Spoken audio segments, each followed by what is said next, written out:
You're listening to The J with your host, Kennedy.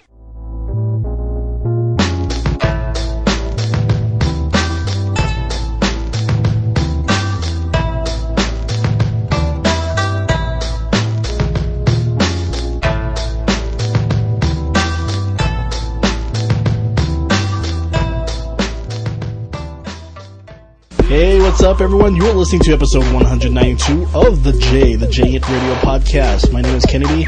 I'm your host, and this podcast is about Japanese and Asian entertainment and pop culture. It's a 1 hour episode. We vary from 45 minutes anywhere to an hour and a half or whatever. I don't know. Anything goes, I guess you could say. But in this episode, the focus is on Japanese dramas from the 90s, and throughout the 190 whatever episodes we have going on for the next few episodes, I guess you could say, we will be spotlighting several Japanese dramas. And I'm not sure how many I'll be talking about today, probably 3, but anyway, that's the main topic, and we'll also be talking about what's going on in Japanese video games, domestic video games.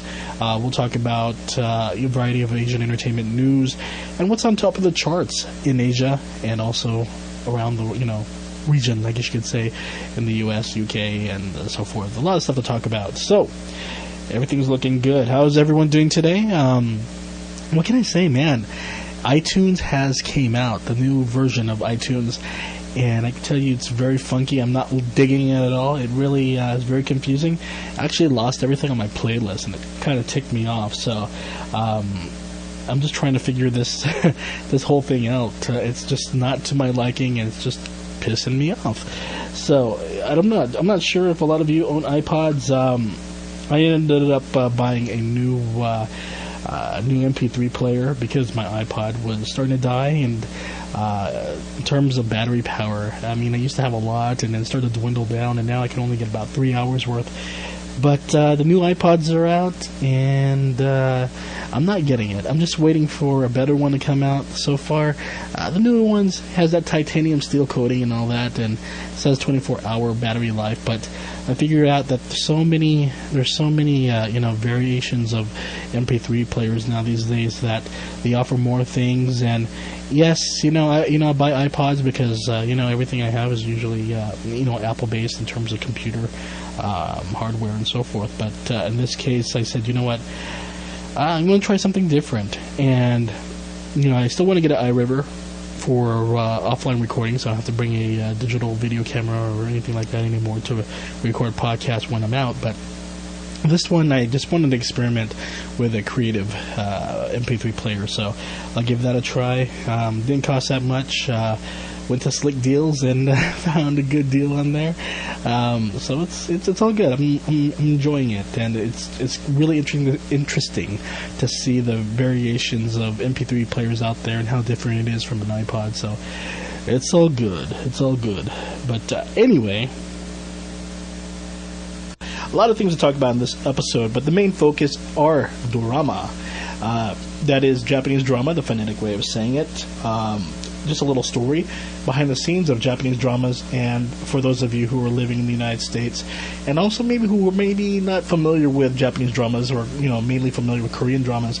Well, Japanese dramas, they tend to last about 10 to 12 episodes, except the ones that are shown on the on NHK or TBS. There are some long-running dramas that have been around for a number of years, but on NHK they tend to have like period or samurai type of dramas that tend to last about 40 to 60 episodes. But we're not focusing on that. We're focusing on trendy dramas that tend to focus on popular actors and actresses, featuring the hottest music on that's available at that time. And also, dramas that tend to be on Fuji Television, TBS, Tokyo Broadcasting, and also, NTV, Nihon TV, Terebi. And, they tend to last about 10 to 12 episodes, and some are dark, some are romantic, some are, comedic, some are suspense. And what we're going to talk about in this episode are, in this first volume, I guess you could say, of Japanese dramas are, somewhere about close to maybe less than a dozen dramas, and we'll play the theme songs and we'll talk about it. And the first one we're going to talk about is a drama that came out back in 1993 on Fuji TV. The drama was called Akuma no Kiss, which means Devil's Kiss. And it featured, actresses Okuyama Yoshie, Fukatsu Eri, and Tokiwa Takako. And Tokiwa Takako was a popular drama actress in the 90s. And it was about 12 episodes, and it started way back in April 8th, 1993, and lasted through December 22nd, 1993. The theme song was Erotic 7 by Southern All-Stars. I tend to think of this song as the Halloween song for J-pop, because it featured people in masks, and it had that Halloween vibe. But in correlation to this drama, Akuma no Kiss was very dark, very trippy, and perverted, yet very effed up, screwed up. It's very dark.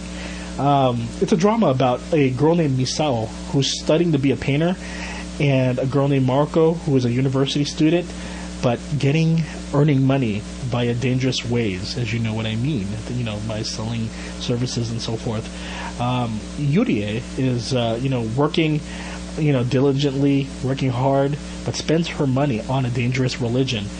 And so this drama focuses on these three women and shows, many of the problems in which they're involved in, and kind of, showcased the problems that a lot of people in Japan, not a lot of people, but a lot of, again, I shouldn't say a lot, I should say a few women and also a few men are doing in Japan, mainly the dark underground type of stuff. And you hear a lot of stories of people getting involved with certain religious cults, women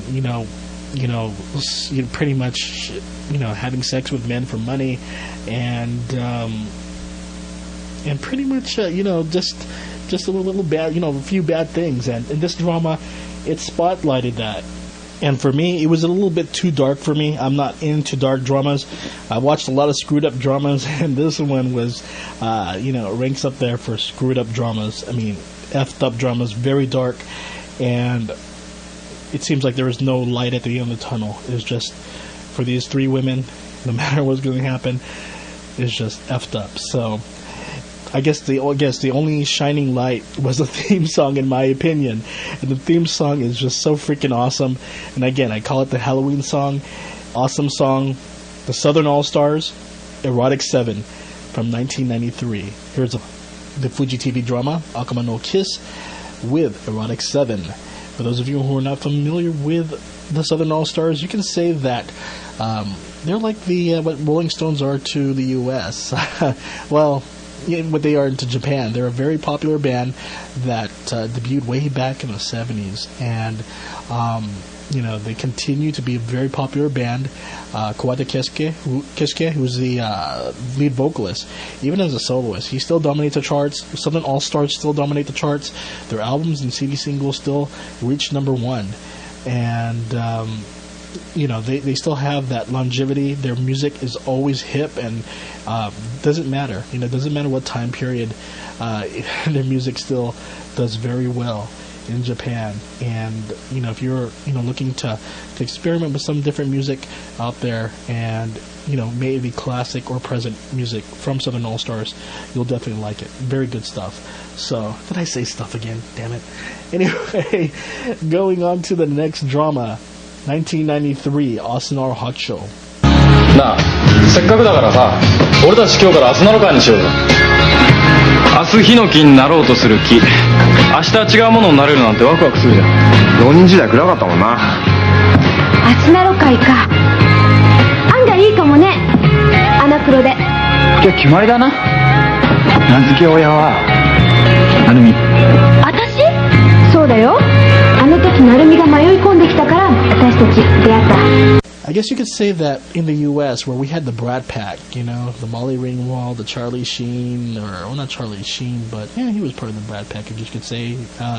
All the young actors back then, how they, had movies and so forth together. Well, back in the early 90s, it was really refreshing to see a group of young teens, young adults getting together and doing a drama together. And this is the first drama that comes to mind where you see several young actors who really did very well for themselves after this drama, finished airing. Of course, the most popular actor that really did well from this drama is SMAP member Kimura Takuya. But this drama starred also Ishida Hikari, Tsutsui Michitaka, Suzuki Anju, Nishijima Hidetoshi, and the episode it only lasted about 10 episodes. The last episode was a 90-minute episode, and then there was a special which featured a special digest version where they pretty much show clips of each episode to make it like a 2-hour special. This drama aired back in October 11, 1993, and the special aired on December 30th, 1993. Now, the theme song for this drama was True Love by Fuji Fumiya, and I've talked about True Love before. True Love is the ultimate love song, especially in the 90s, where you hear it played at weddings, and it's just one of those songs that has lasting power no matter how old it is. As for this drama, I still believe it's one of the coolest dramas to check out even today. And this drama is pretty much about a group of college students who have a club called the Asanaro Club, and within their friendships there are love triangles and deception among the members. There was, pretty much features about 4 friends who, they're all into they hang out with each other.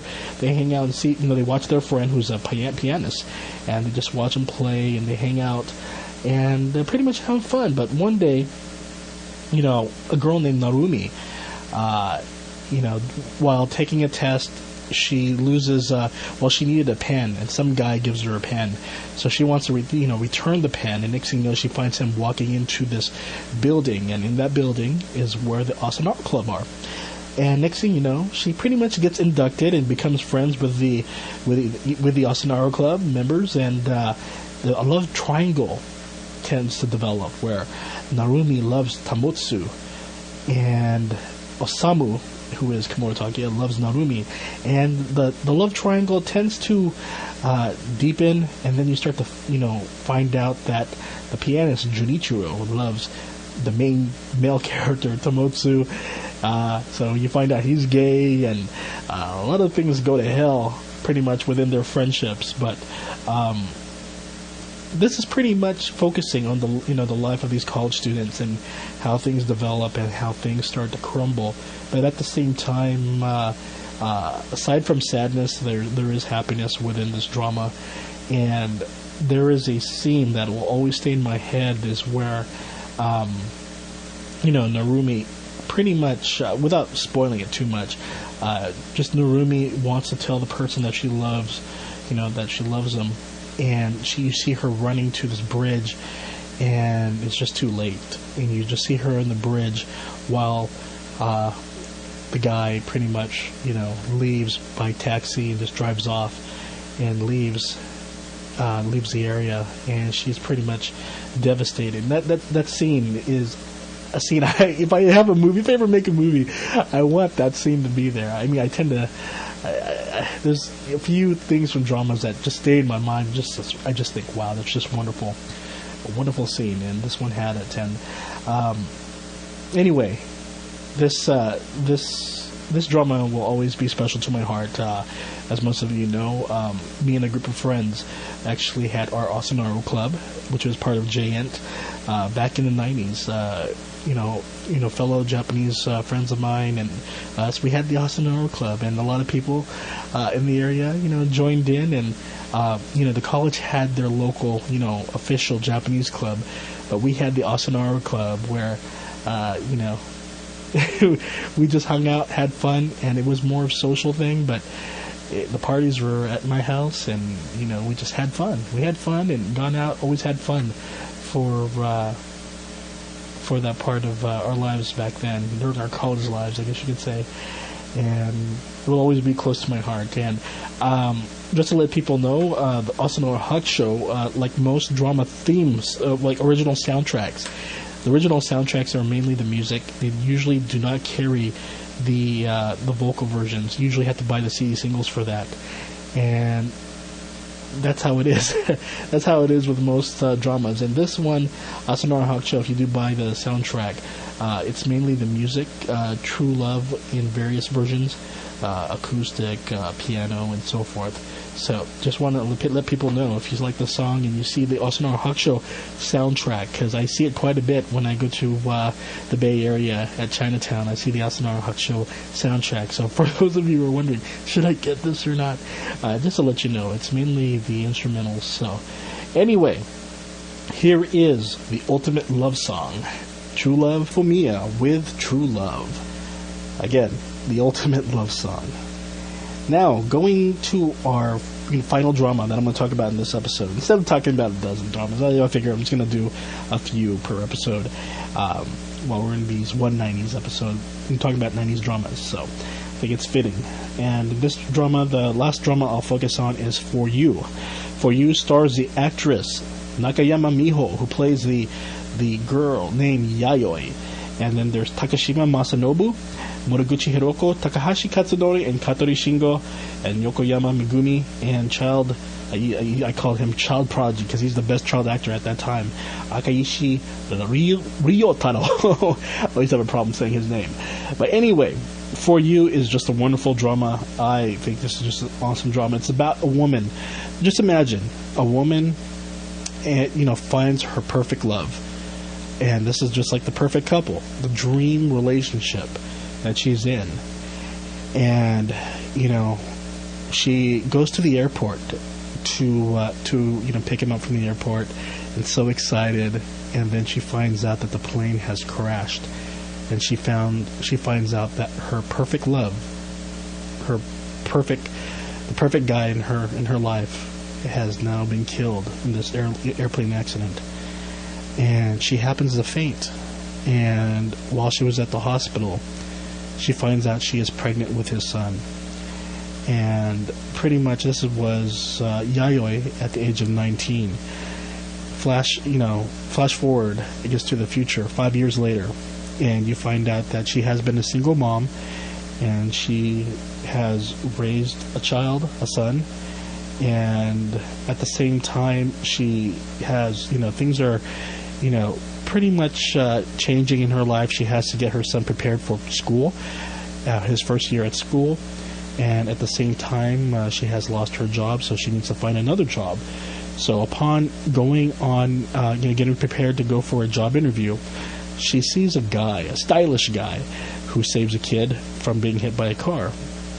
Well, next thing you know, while she was applying for this job, the stylish guy happens to be there, and his name is Toru, who's played by Takahashi Katsunori.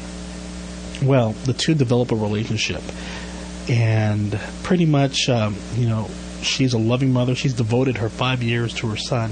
She loves her son to death, and unfortunately, in this relationship, this guy is looking for a single woman, and,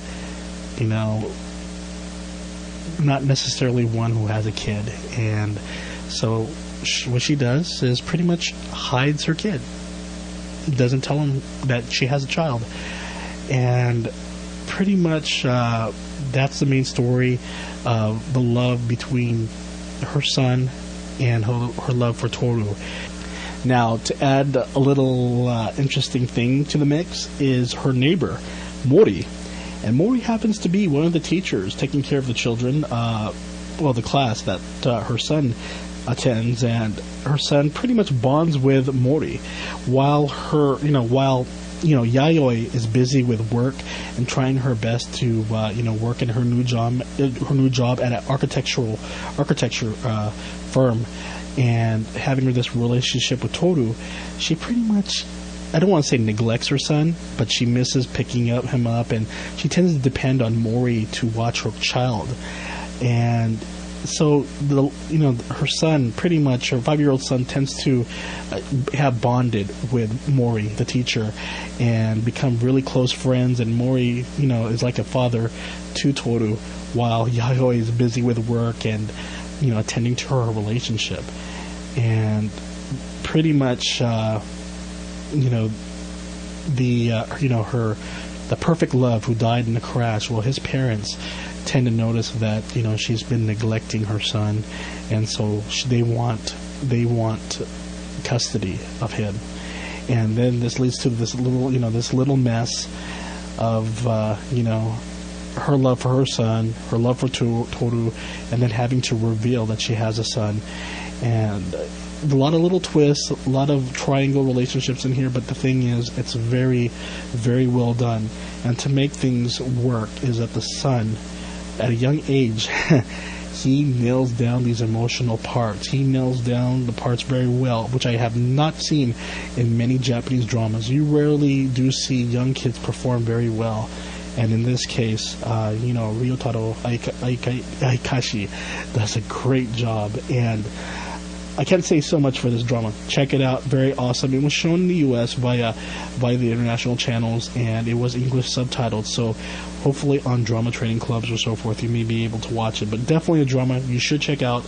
Again, it started back on January 9th, 1995, aired on Fuji TV, and the theme song is Hero by Nakayama Miho, which is a Japanese version of Hero, and most of you remember that song, sung by Mariah Carey. And came out around the same time. So here is Nakayama Miho, the theme song for the Fuji TV drama For You.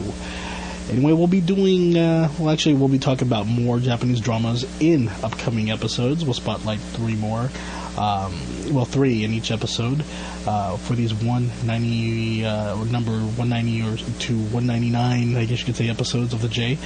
And also try to fit in there a special episode, a TK family episode, where we dedicate it to, I guess you could say, the 10-year anniversary of TK music, from TRF to Globe, Amuro Namie, Kala Tomomi, Hitomi, Uchida, Yuki, and all that fun that happened 10 years ago. And we'll talk about the debates, the rants, and everything else. So we have that planned.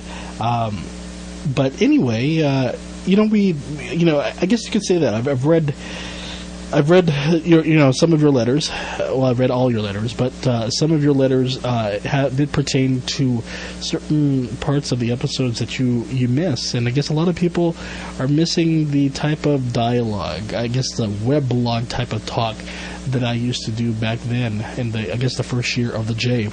And a lot of people are saying, your podcast is more music based now, and you hardly talk about the Japanese entertainment and pop culture, and you hardly talk at all. You mostly play music. And I guess it depends on the listener. We have a variety of different listeners who prefer, again, the talk show type of format, and some who like the music style format. And it's really, I guess I don't want to say it's 50-50. It's like whenever I try one side, then the other tends to write in, no, more music. And then when I do more music, the other side is, no, more talking. So it's kind of a hard situation where I like to balance things off 50-50. And I do know what you mean, and I understand what some of you are talking about. So, I'll do more talking segments, but I know that the music does take up the majority of the episode, and I want to hear more of your, more input from you guys. If you have any opinions of which ones what you do prefer, the original style of how the J was back then, or if you want to hear more of the music and keep things the way they are. So just feel free to write me a letter. I know a lot of you have missed the rants and the midnight talks. And I can understand. I can understand what you mean. Another thing that people wrote in is, oh, enough of the podcast promo commercials. I'm sick and tired of that. And, maybe one's okay. And I understand what you mean by that. I just like promoting the various podcasts out there. And too bad that many of the Japanese music ones that are available. And I'm a little surprised. There's quite a bit of Japanese music style podcasts. And if you guys want me to promote your podcast, just let me know. It's all good. We've done it. We're still the old guys in the block when it comes to Japanese entertainment and music information. We've been on the internet or online since 1993, and on the internet, I guess you could say, away from the BBS from 1995 to 1996 and so on. And that's what we do. We promote and we give out information. We're not community-based like many of the other sites are. We pretty much do it when we can, and it was never our intention to be number one. It's just pretty much to get out the information. So it's part of our success and why we are there still. And we may not be the best site, but the thing is that I guess you could say that we still continue to do what we do. We still get the numbers, really good numbers for both our website and the podcast. And the thing is, again, it's it has always been promoting it for the promotion of the music and promotion of the entertainment and so forth, and just share our passion with people like you who are listening to this podcast. So it's all good. But anyway, it's pretty cool. Just send me an email. I know some of you have to promote your podcast, and you guys want me to mention it on the podcast. And I actually prefer if you do have a podcast promo, or if you want to talk about it for 30 seconds or so, just send me a MP3 and I'll play it. Instead of me having to mention your podcast and so forth. I actually do prefer if you could send me a podcast promo. It works out a lot better. But anyway, we're going to go ahead and take a very short commercial break, and we'll be back with more of the J.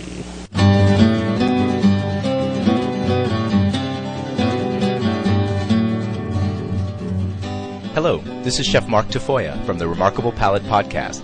I'm a personal chef in New York City, and my program is all about enjoying the pleasures of food, experiencing the gastronomic delights of the world, and doing it in a relaxed and fun way. Join me as I explore world cuisines, present some fun and interesting recipes, and experiment with new ingredients. I also interview producers, purveyors, and other food professionals, and talk about being a personal chef. It's all part of my quest to develop a more remarkable palate. You can find me on iTunes or read the blog at remarkablepalate.blogspot.com, and there you'll find links to the show.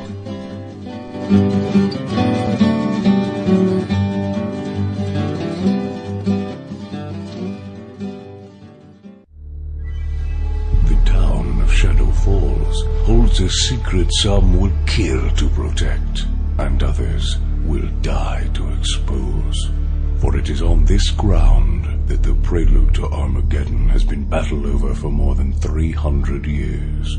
This time, it will be decided once and for all. Coming soon to headphones near you. For every light that shines, a shadow falls. To be amongst the chosen, pre-register at shadowfalls.podshow.com.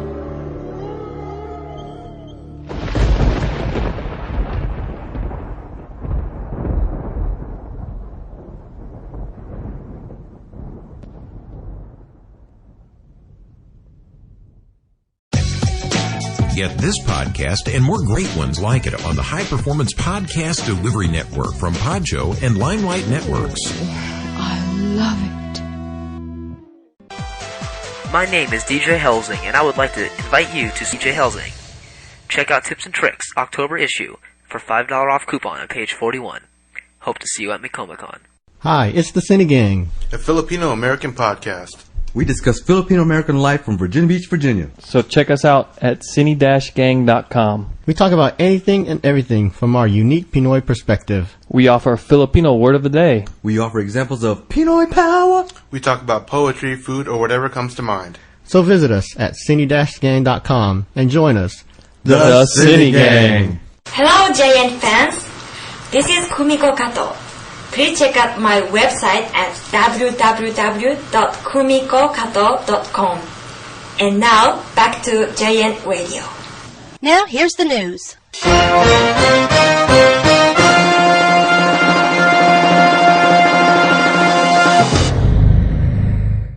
Hey everyone, welcome to our Asian Entertainment News section. And starting off, we will start off in Hong Kong, where Zhang Ziyi talks about the geisha controversy, says unfair to mix art and politics.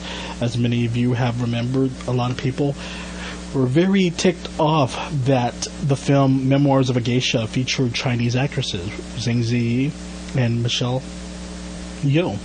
And that, a lot of people wanted to hear what Zhang Ziyi had to say. The director talked about it and said, people of different ethnicities have always played different roles of different ethnicities. So, I guess what a lot of people were upset is that, you're doing a Japanese film, why not have, hire Japanese actresses?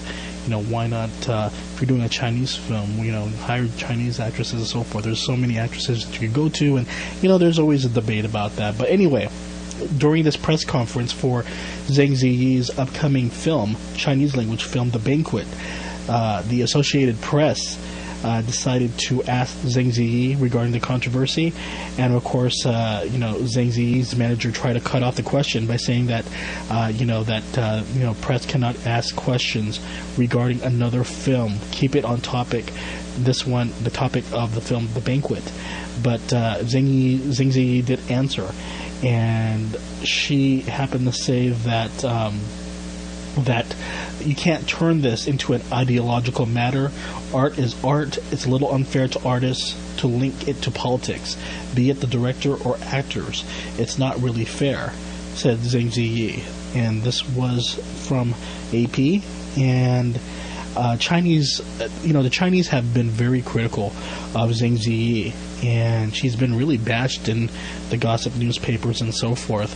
And even the pictures right now, like recently, they showed her wearing a outfit that was worn by another actress about a year ago, and they really went, tore her up on the pages, and they continue to do that. Whenever there's a Zhang Ziyi story, a lot of gossip papers will try to find something to really make her look bad.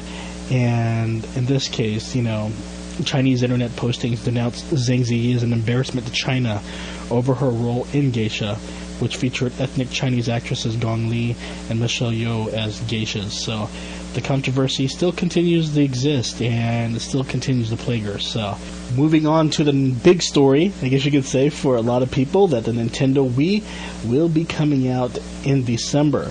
The interesting thing is that it will be coming out a few days right after the PlayStation 3 release. In Japan, it says here that Nintendo Corporation will put on its sale the new console Wii on December 2nd for 25,000 yen. Here in the US, it will cost under $250, $249.99 to be exact. So, makes it look attractive without that penny, I guess. But the company set the price of its new consoles at less than half the retail price of the PlayStation 3, with its rival, Sony Computer Entertainment Incorporated, is scheduled to place on the market on November 11th for 62,790 yen, and a bid to gain control over the market. Unlike the latest game consoles that feature high-tech games, Wii will allow customers to wave wireless remote control handsets like rackets to enjoy the physical effects of various games. Nintendo aims to ship 6 million units by the end of the current fiscal year that ends in March next year, according to officials. And this was from a Daily Mainichi article. For some of you, you may have heard that the Sony PlayStation 3 will not be released in Europe until March of next year, and that it's going to limit, well, not limit, but about, I believe, over 400,000 units planned for the U.S. launch, and only 100,000 in Japan. So that's going to be very interesting. I'll talk more about this when we get to our video game segment, so I'll go ahead and table this for now and wait. Going on to another article, this time to Hong Kong. Sammy Cheng supports SK2 products.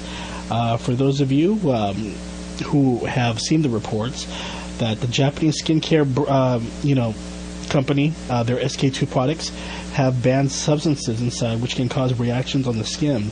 And Sammy Cheng has been the spokesperson for the brand, and a lot of people felt that she had a reaction to the products early as this year. For those of you who have been listening to the J or haven't been listening to the J, I guess you could say that what happened early this year, her face got very puffy.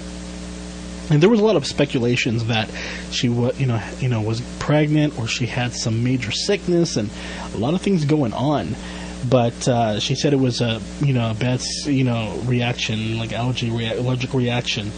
But yesterday, her manager Wallace Kwok said that the products had no problem. She has confidence in them, and she will continue to use them. And she's been using this brand for many years, and it works well for her skin. As for her skin reaction, she did go to see a doctor about it, and it was simply an allergic reaction from having too much lamb when she was filming in China. Anyway, the skin problems were not on her face, but other parts of the body, so it can't be the SK2 products. These products have been tested worldwide with no problem, so Sammy is confident and will continue to use them. This is according to her manager, Wallace Kwok. So, moving on to the next article. The anime detective to help kids fight real-world crime. To commemorate the 10th anniversary of popular anime Meitante Conan, Detective Conan, which is shown on Nihon Terebi, broadcasters and publishers have teamed up to help prevent children from becoming crime victims by assigning Conan as an instructor in an anti-crime campaign to teach children how to protect themselves from suspicious strangers. On Friday, a human-sized Conan character attended a ceremony at the Metropolitan Police Department with the police's mascot character, People-kun, and have pledged their full cooperation against crimes targeting children. The anime version of Meitante Conan, adapted from a popular manga series, started in 1996. The franchise's 10th animated movie, Meitante Conan, Tante Tachi no Requiem, was released in April this year. And that's pretty cool. Meitante Conan has been, it's always on top of the charts. Usually out of the top 10 of the most watched anime, it's usually number 3. So a lot of kids love that anime. So it's good to see that this popular character is used for positive situations. There was a recent report that there was a lot of crimes happening with two younger people, and I can tell you that there's more and more unfortunate, more and more really messed up situations with a lot of child abductions and child deaths by wicked people out there. And every time I read the newspaper, and I tend to say this quite a bit, each year, that, man, look at this. What's up with all the rise in crime in Japan? Of course, the statistics usually say that the crime rate is still low, and compared to the U.S., nothing like the U.S. But it's kind of sad that you're every time you see an article on the Mainichi or the Yomiuri, you see something about a child being abducted and then found several days later, and it's just such a sad situation. And I'm glad again that this popular anime character such as Meitante Conan is being used for a positive situation like this, and it's very good to have a popular figure which kids really watch and enjoy, to teach them about the dangers to society, and also to use for positive things like this. So very cool. We move on to Korea, and in this case, Japanese manga rule among Korean salarymen. This was on Chosun, the English Chosun, Shotanousushi.com. Japanese comic books are all the rage among salarymen and civil servants here, not least because some Korean firms have put them on the compulsory reading list for executives. According to this article on Shosun, Shotanousushi, the King of Sushi, is the most popular manga. The serial comic has been widely read among office workers for several years, and Shinsei Food CEO Choi Byung-ryul always tells his staff, "You need to read Shotanousushi." He thinks the story of a boy who wants to be the top sushi expert as a textbook for the industry. SK chairman Che Tai-won told news staff 2 years ago, "I think a lot about how to manage my company when I read Shotanousushi," and ordered the SK Research Institute for Supex Management, the SK Group's think tank, to study the comic. KT and Sheila Hotel also favor it for their executives. So I think that's pretty cool, and I definitely also recommend the drama of Shotanousushi if you can find it. Actually, you can find it. A lot of drama trading clubs and a lot of anime fan sub clubs have fan sub this drama, so you shouldn't have too hard of a time finding it. Anyway, it started all with Kacho Shima Kosaku, Assistant Manager Shima Kosaku, a serial comic that vividly describes the underhand combat among Japanese salarymen whose work environment and corporate culture are similar to Korea's. It tells the story of Shima's rise from assistant manager to director.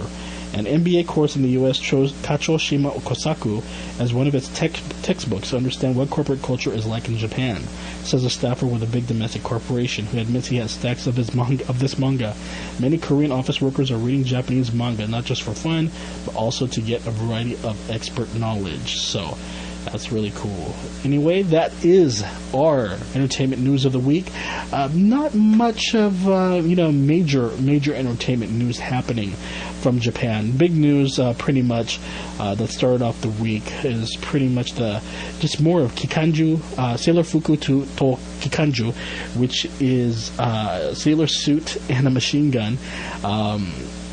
Definitely a popular series that's going to come out on October 13th in Japan. And I think that many people will fan sub this drama, and a lot of anime fans they should be able to find this. But I could see this becoming very popular.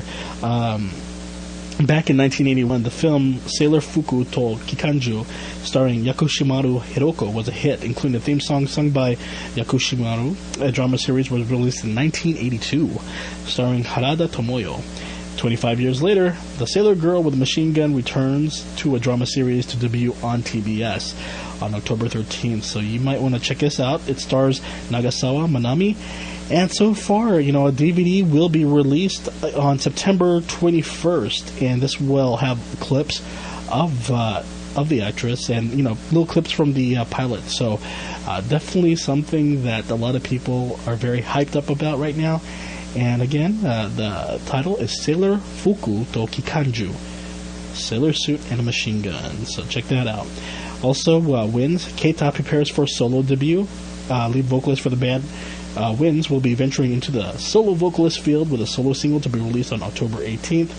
The maxi CD single will feature 3 songs written by Keita and will feature him playing the acoustic guitar, which he picked up about 2 years ago.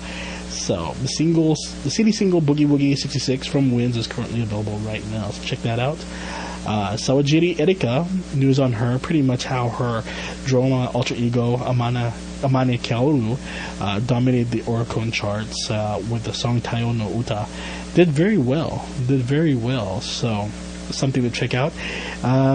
Also, for those of you who have or have not ventured to J-Ent, you can visit our website www.nt2099.com/J-ENT, and definitely check out this YouTube clip featuring Smop and the Black Eyed Peas, along with Fergie, as they sing London Bridge and also Black Eyed Peas songs. So pretty cool. Anyway, let's go on to the charts. Let's see what's number 1 right now. Number 1 album of the day goes to Mihimaru GT for the album Mihimaru Magic. The number 1 CD single in Japan goes to Glaive for the CD single Natsuoto Hena Yume, 1,000 Dreams. Going on to the USA Billboard. Number 1 album of the week in the USA goes to Beyonce for Birthday. And the number 1 CD single of the week goes to, take a guess, you probably are right. Yes, it is Sexy Back by Justin Timberlake. Number 1 in the UK, according to BBC Radio 1, is the number one album goes to Snow Patrol for Eyes Open, and the number one CD single goes to Scissor Sisters for I Don't Feel Like Dancing. Going on to Korea, number one song. Well, let's go for the top five. Number 5 is right now is Girlfriends with Maybe I Love You. Number 4, Fly to the Sky with Tomorrow. At number 3 is Psy with Entertainer. At number 2, Sia with Song of Mad Love. And the number one song in Korea right now is Turtles with Airplane. And that is the Chosun charts. Going on to DVDs. The number one DVD, and believe it or not, it's back at number 1, is Kodakumi with First Things Live Tour 2005 Deluxe Edition. And the number one most anticipated DVD in the U.S. goes to Grey's Anatomy Season 2 Uncut, a DVD that I know my wife and a lot of people are really anxious about. Currently, there's a DVD sale going on, well, box sale. I think it may have ended. You might want to check is Walmart and Target. They were having a DVD box set sale. Target had them for $18, and I was trying to find Firefly, and I couldn't find that, so I'm a little sad about that, but I'll manage to get that DVD box set sometime soon. Okay, going on to video games, and a lot of changes in the Japanese charts, and not many changes in the U.S. charts, I can tell you that much. But going on to see what is the top 10 video games in the U.S. according to Game Daily, biz.gamedaily.com. Number 10 game is Final Fantasy VII Dirge of Cerberus for the PS2. Number 9, Just Cause for the Xbox 360. At number 8, Dead Rising for the Xbox 360. At number 7, Yakuza for the PS2. At number 6, Lego Star Wars 2, the original trilogy for the PS2. At number 5 is Okami for the PS2. At number 4, Enchanted Arms for the Xbox 360. At number 3, Test Drive Unlimited for the Xbox 360. At number 2, Lego Star Wars 2 for the original trilogy for the Xbox 360. And number 1, again, is Saints Row for the Xbox 360.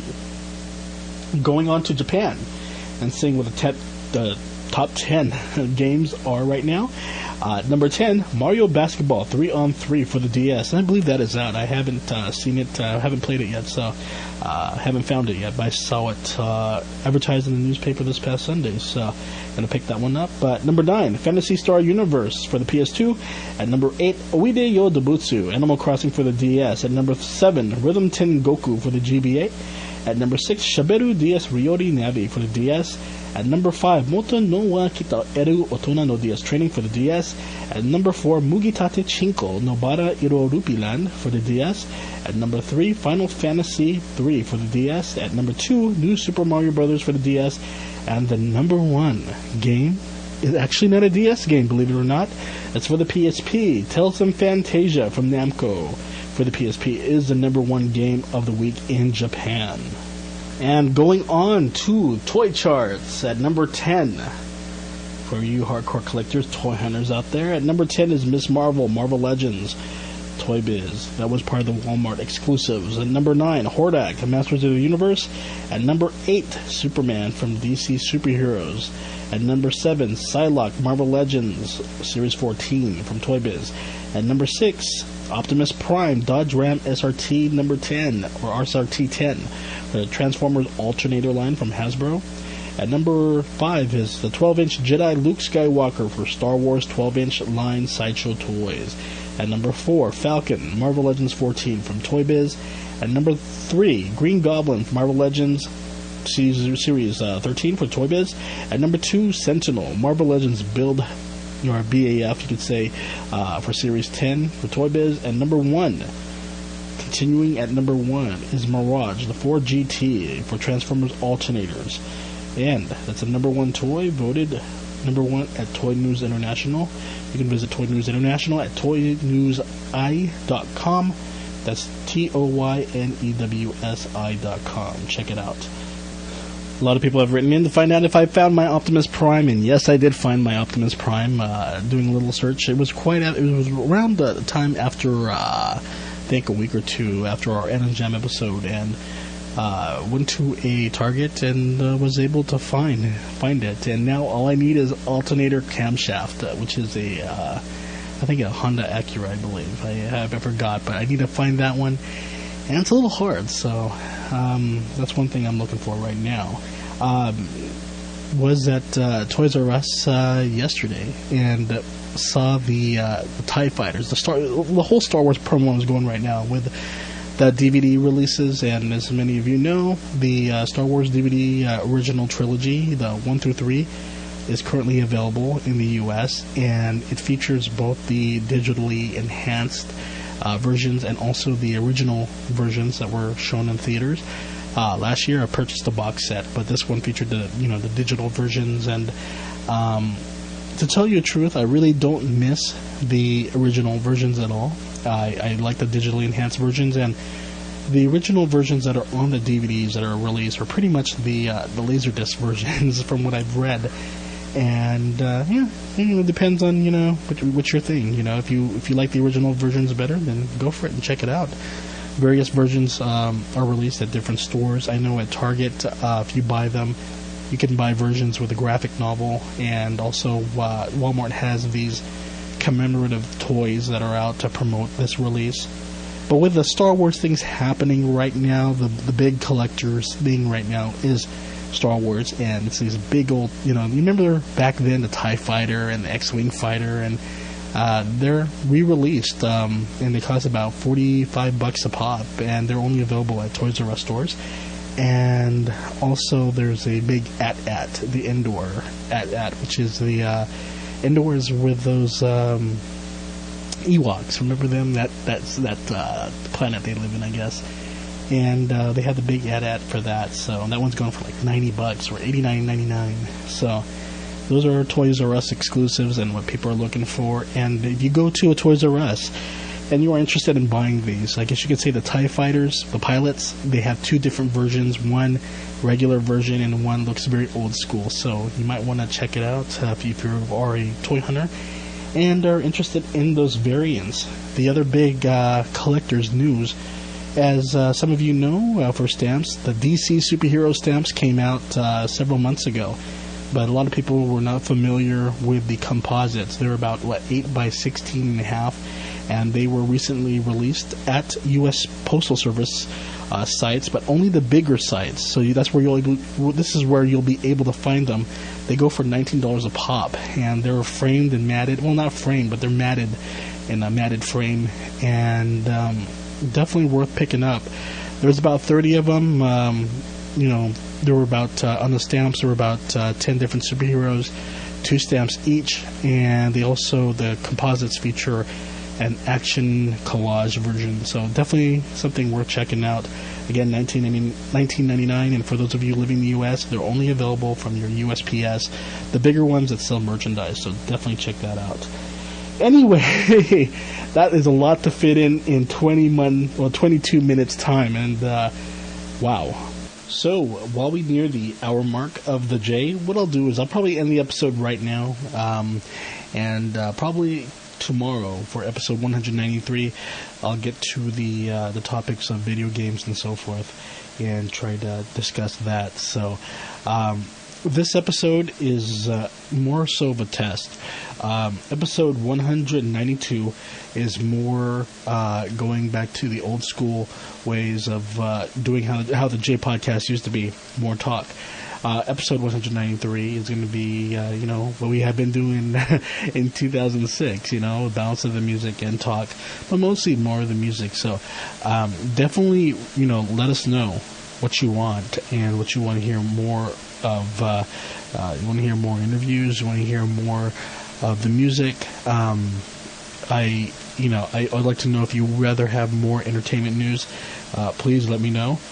And I know a lot of people said, "Oh, I want to do more video game topics." We do. There's so many things that encompass, Japanese and Asian entertainment, pop culture, and so forth. So there's so many things to talk about, and there's a lot of video game podcasts out there who do a really good job. But the thing is, I guess we tend to focus more on a lot of the imports and a few domestics once in a while, but. Nevertheless, I want to thank everyone for their support of the J. For those of you who have just started listening to the podcast, we started the J-DORAMA radio program back in 1999. and we used to run it via Real Audio, and people used to download the Real Audio or actually stream it way back then. But the actual podcast started back in actually Thanksgiving of 2003. So actually, yeah, it's 2003. Let's see, 2006, 2005. No, 2004. Duh.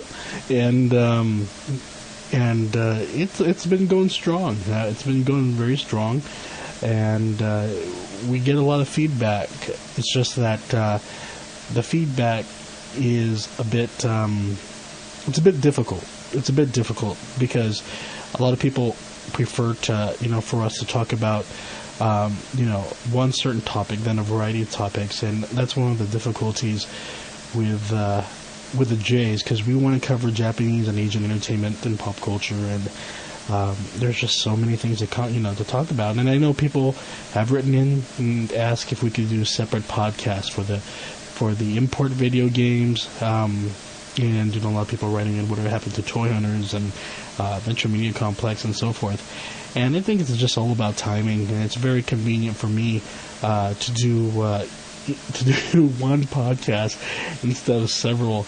And also, I think one of the difficulties that I had by running several podcasts is that you kind of have to be on top of things every week. And if I was to do a podcast, for me, I want something that I can talk about more than 5 or 10 minutes per week. And there's a lot of stuff, but again, I have a business, and also the other people of the J entourage, the JN staff, they have their own personal lives and their own, their own jobs and careers. So it's, for them, once in a while is fine, but to do a podcast every week, it's very challenging, very difficult. And by the way, I just want to give a shout out to Jackie of Twinkie Beyond. Welcome back, dude, and it's great to hear your podcast again. Everyone, check out his podcast at twinkiebeyond.libsyn.com, I believe, and I hope I said that right. Also, I just want to give a shout out to Anime Pulse, who won the podcast awards for Best Culture Podcast, I believe, and not sure if they're going to the Podcast Expo, but congratulations. Some of you have been wondering how come we have not been promoting, anything for Podcast Alley or promoting, any voting or anything. And I'm not into that. And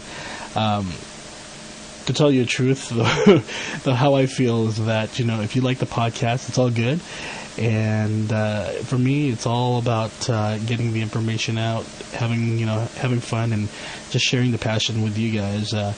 And if you enjoy it, it's all good. And if you don't, then there are a lot of podcasts out there that you can enjoy, and a lot of good ones that talk about different cultural topics and so forth. So anyway, it's over an hour now, and I'll podcast tomorrow, and it will be a video games podcast. So just want to let you guys know, and I'll talk to you later. Bye-bye.